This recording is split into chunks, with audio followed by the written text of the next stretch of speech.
What's going on, H-Town, Houston Rockets fans all over the world? My name is David Delano, and this is Rockets Daily, brought to you by Fan Arch. We're here each day for you guys, to bring you the best Rockets coverage that we possibly can.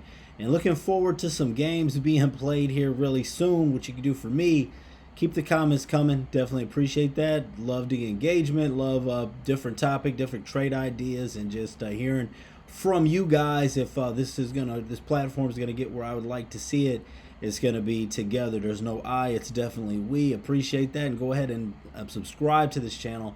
That way you're notified anytime that a video drops. And I do read each and every comment. Shout out to Brent Dryberger. You said you thought you're the only Houston Rockets fan in DC. Well, as much as you're not the only one in DC right now. I don't know how many live there. I mentioned traveling right now, Baltimore and DC, but I do live in Houston, so I actually do live in Houston. But thanks so much for the comment there, and go ahead and keep those coming. Now, what we do have, Summer League tipping off on Friday, July 11th, but we have a little bit of a schedule. Not the NBA, not the full schedule yet, but we do have the preseason schedule, and we do have the Summer League schedule in place. First of all, let's go ahead and talk about the preseason really, really briefly, but it is out there for you guys who in H-Town who want to go ahead and attend a game, opening up for preseason at home at the Toyota Center on October the 6th against the Atlanta Hawks. Then you've got maybe an interesting one to check out preseason for Wednesday, October 8th at the Toyota Center. Utah Jazz and Ace Bailey coming into town. Then wrapping things up in Birmingham, Alabama against the New Orleans Pelicans on October 14th. And then finally on the road again, this time really only true road game with those same Atlanta Hawks. So 4 preseason games facing the Atlanta Hawks twice, opening up and closing with the Atlanta Hawks, with the Utah Jazz and the New Orleans Pelicans sandwiched in the middle there. But what we have to talk about more immediately here is how about this Summer League schedule tipping off against the Los Angeles Clippers Friday night at 10 p.m. That's Eastern Standard Time for your Houston.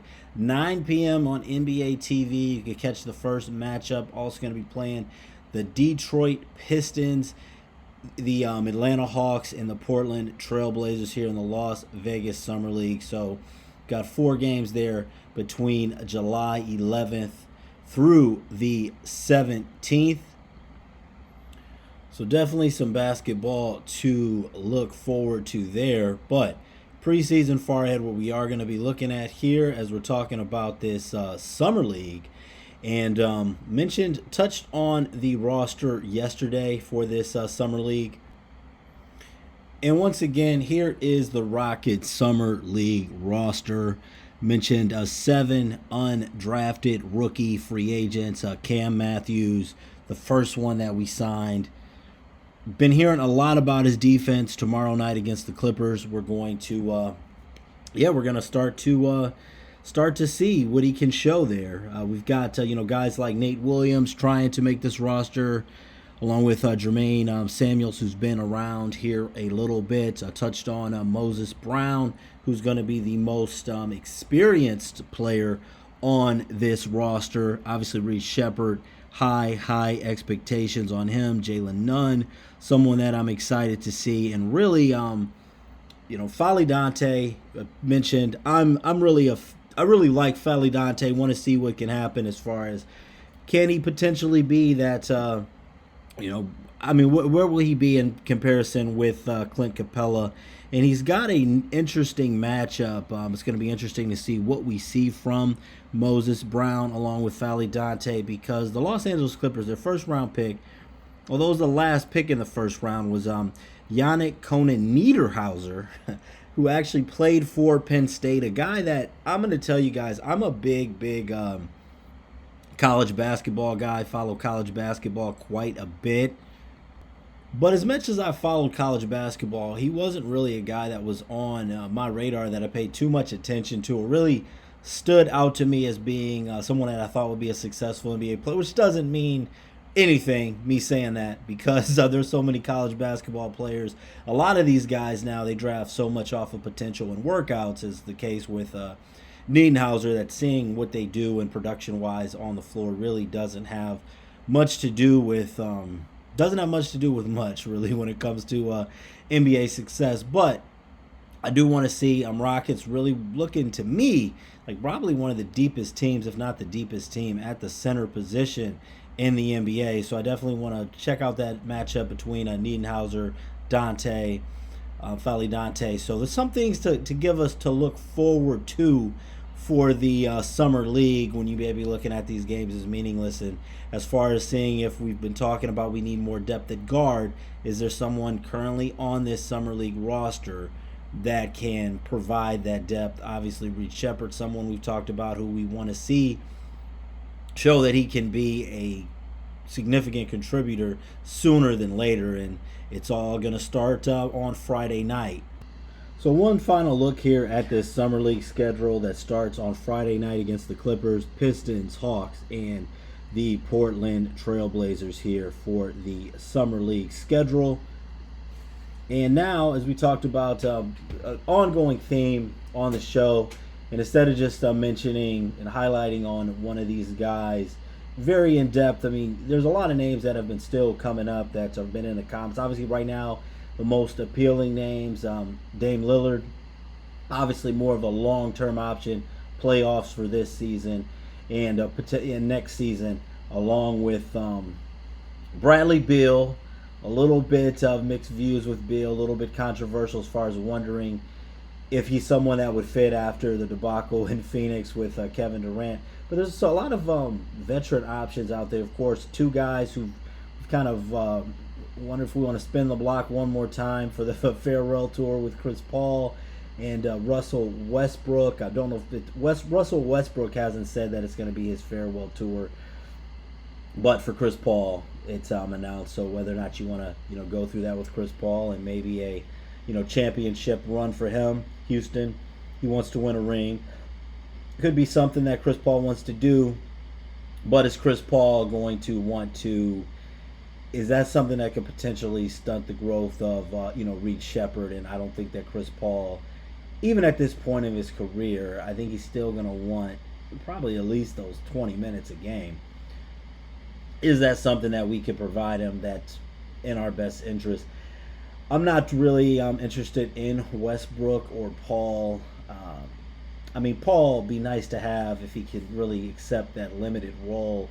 And who knows? Maybe Reed's not ready. Maybe it could end up being a much more expanded role with the way things go. Paul, obviously, over Westbrook is someone I'd be interested in. But Malcolm Brogdon, someone we talked about coming off of a uncharacteristically poor shooting season, but has been a very, very highly effective three-point shooter throughout his career. Seth Curry, somebody not getting much love at all. That you want to talk about a guy that led the NBA in three-point percentage. Seth, make sure. Sometimes I'm thinking Seth. Sometimes it's easy to accidentally say Steph. That would be a whole nother conversation. But Seth Curry, an option out there. Looking to maybe agree with something with the Hornets, but it hasn't been done yet. So he's still out there. Cameron Payne, obviously, I don't think we'd be expecting too much from Payne, but he is someone that could add some depth. Gary Payton II, somebody that I mentioned, definitely could add some defense and some toughness, some championship experience. Ben Simmons, who I don't really have interest in. Ben Simmons, I'm not going to turn this into a 3 to 5 to 10 minute session on Ben Simmons, but I personally don't have interest in Ben Simmons. I've just seen enough of the potential and all of that out of Ben Simmons. Cam Thomas, somebody we've talked about. Logistically, I don't see how that will work out, and had a great comment about it at this point in his career. Cam Thomas, they're playing hardball with him in Brooklyn. Doesn't seem to be too much of a market for him, but I don't think for what the Rockets can offer that Cam Thomas would be somebody that we'd be able to realistically get. So I don't see Cam Thomas as a realistic option. We mentioned Bradley Beal. So those are some options. So out of those, who do you think would be the best fit? Or if there's somebody else I'm mentioning. But I mentioned Malcolm Brogdon, Seth Curry, Dame Lillard, Chris Paul, Cameron Payne, Gary Payton II, Ben Simmons, Russell Westbrook, and Bradley Beal, all guys who are out there potentially for our Houston Rockets. Now, as we're mentioning went through the guard options. One other thing I've been kind of doing here. I'm a big history nerd, and you can do with this what you want, but I definitely think it's important to know where things started. So 1971 to 72, talked about the beginning of the Rockets. 71-72 season is when the Rockets actually moved to Houston from San Diego. And that name fit much better, the name Rockets going to Houston from San Diego, while by the Texas Sports Investments Group brought the Rockets for $5.6 million, moved the team to Houston. Team started off 2-16 that year, led by Tex Winters, one of the biggest innovators of the triangle offense, later on involved with the Chicago Bulls championships and Phil Jackson, along with the Los Angeles Lakers. But his first NBA head coaching job for Tex Winters after extensive college experience was with the Houston Rockets in that 71-72 season. Team started 2-16, finished 34-48, went 7th in the West, didn't make the NBA playoffs that year. Elvin Hayes led the team again, 82 games, 25.2 points per game, 14.6 rebounds. Stu Lance was second on the team in scoring, and Calvin Murphy, 18.2 points per game, and Rudy Tomjanovich,